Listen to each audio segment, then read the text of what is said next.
Biodome is not one bad movie. I mean, at the time when it came out, some people maybe, the critics definitely thought it was one bad movie. But no, they did, bro. But with time, that film has and will always be like a section in people's lives. I mean, it's very embedded into several millions of kids.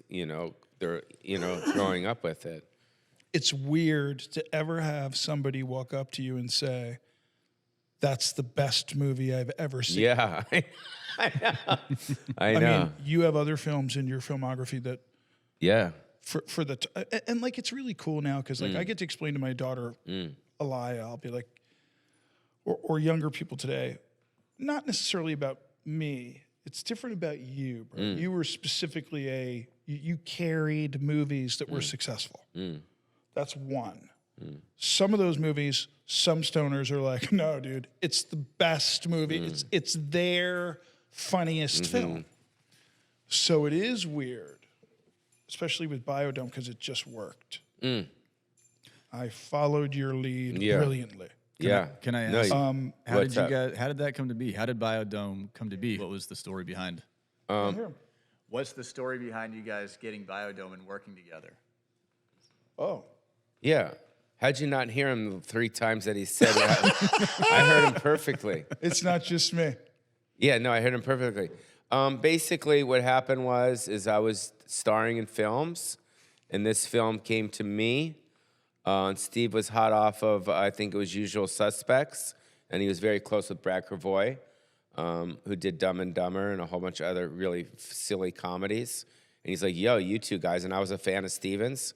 I thought he was very sexy and a great actor and Hollywood royalty. And I was a fan. But it had to be funny enough. Yeah. And I was intimidated.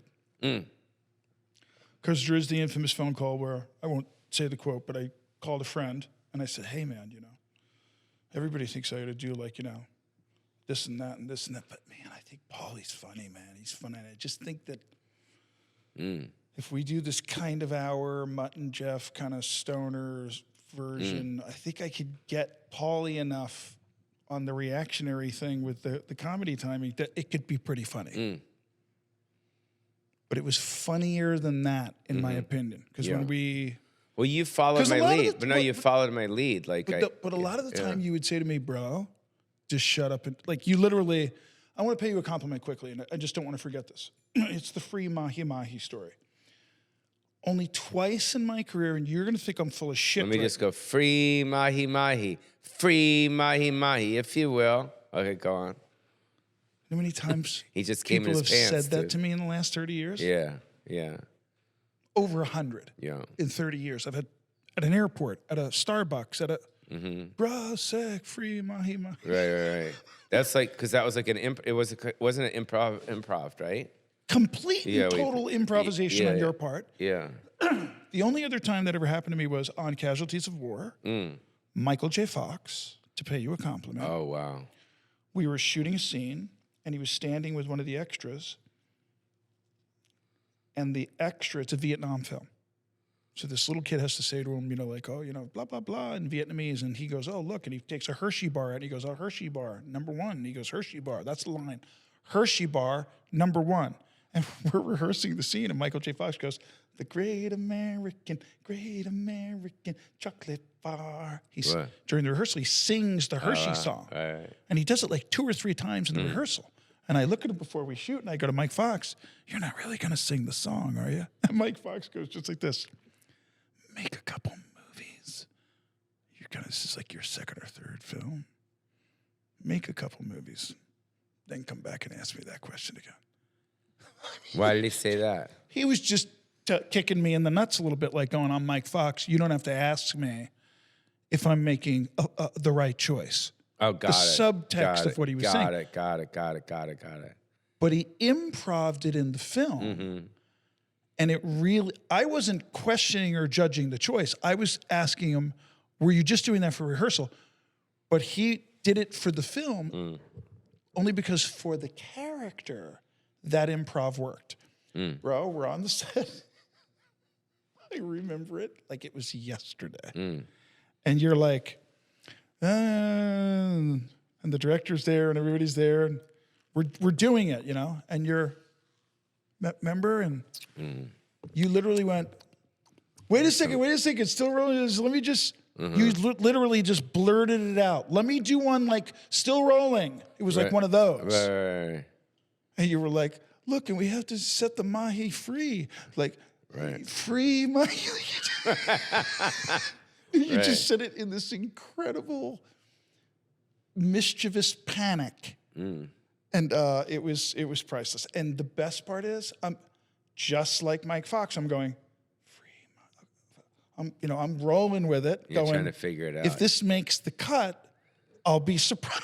So not only did it make the cut, it's one of the quotes of the film. Did you guys get in trouble on the set of Biodome? Well, Steven would with me a lot.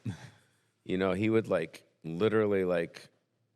I did? Man. Yeah, he would chase me. You know what I mean? Like, cause I'm like all about like on camera, I'm like nuts when we were acting, and then off camera, kind of mellow, and then he was still kind of in character. And then he would just chase me until I squealed, and then I'd get pissed, and I'd be like, dude, back the off, dude, leave me the alone, which made him laugh even more.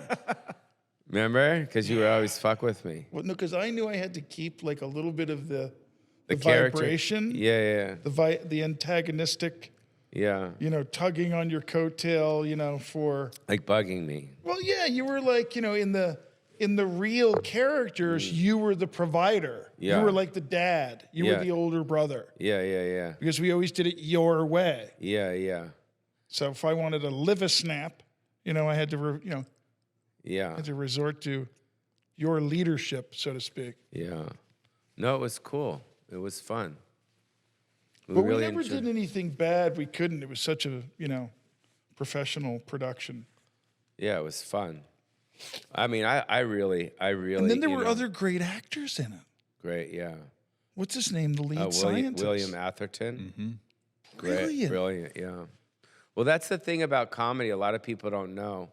The best comedy is when comedic actors play off of straight actors, like dramatic actors. So if you look at Eddie Murphy films, especially the early ones, he was always goofy, but everyone was so serious around him, which made him pop. And then Son-in-Law, where I played off of Lane Smith, the father, where I was goofy and he was just like and just staring me down. Dead serious. Dead serious. That's where all the comedy comes in, Well, I loved with Bill, there's that clip where they throw us out. Yes. And he's like, right. The idea where we are here and you are there. But then we complain, and Bill's take is, and I remember filming it, because I remember going, is he really going to just walk away and not say anything? Does that read as cold as saying something mean and turning and and it's so cold when we complain, and he just doesn't even, he just turns and just walks. Yeah. That he just says the new rule and walks away. It was very funny. Yeah, he's funny. Yeah, he was great to work with. And Kylie, of course. Kylie was fun to work with, and Joey Lauren Adams was brilliant, really funny, squirrely, stubby, and then Hillary, right? Your girl? Yeah, what was her last name? Dara. No, that was Dar Dakmanovich. No, I'm talking about your girlfriend in it, the brunette. Joey's part. Yeah, that was, Hillary, I think. Teresa Hill. There you go, Teresa Hill. Teresa Hill. Who did I say, Hillary? Oh. Yeah, Hillary. I'm sorry. Okay, we'll cut that part out. Teresa Hill. She was great. She was your girlfriend. Joey Lauren Adams was my girlfriend. Right. Yeah. But, it was... There was lots of other actors. Yeah, but it was I don't know. I mean, it just represent, I remember, I think I've said this to you before. whenever I do a movie, I always prepare however I'm going to prepare, and I always kind of give myself some sort of a direction of where I want the character to go. And then when I did Biodome, I said to myself, you know, I knew what I'd done prior with my other films. I said, I don't want to use the R word here, but I want to make these guys just so stupid. You know what I mean? In a way like where the critics are just going to go crazy. Right. Like meaning they're going to think these guys are idiots. Right. And that's kind of where I was. Yeah. You know, all that shit. Yeah. You know what I mean? And tribal. Silly. I wanted it to be really silly. Even sillier than my other films. Right. Because my other films, not that these characters that we did weren't grounded. They were grounded. But they were, you know, because we were locked into the characters, but they were silly. But the premise was probably the most silly. So, you know, Encino Man is a crazy premise. Steven, fix your mic. Oh, you can't hear me? Yeah, it's Oh pointing my against gosh, you. how's that? Is that better? So much better. I've pointed it right at my mouth.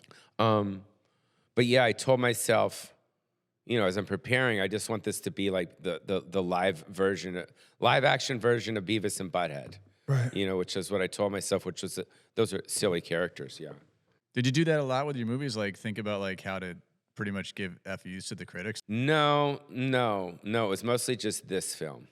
Yeah, it was mostly just this film because I knew if you're really silly and stupid and crazy, I wanted it to be, like I said, Beavis and Butthead, but for live, you know, like live, yeah. You know. Mission accomplished. Yeah, it was cool. It's just fun. This twisted tale, laughing through the bridge we set sail. Guilty pleasures misunderstood. It's so bad it's good, one bad.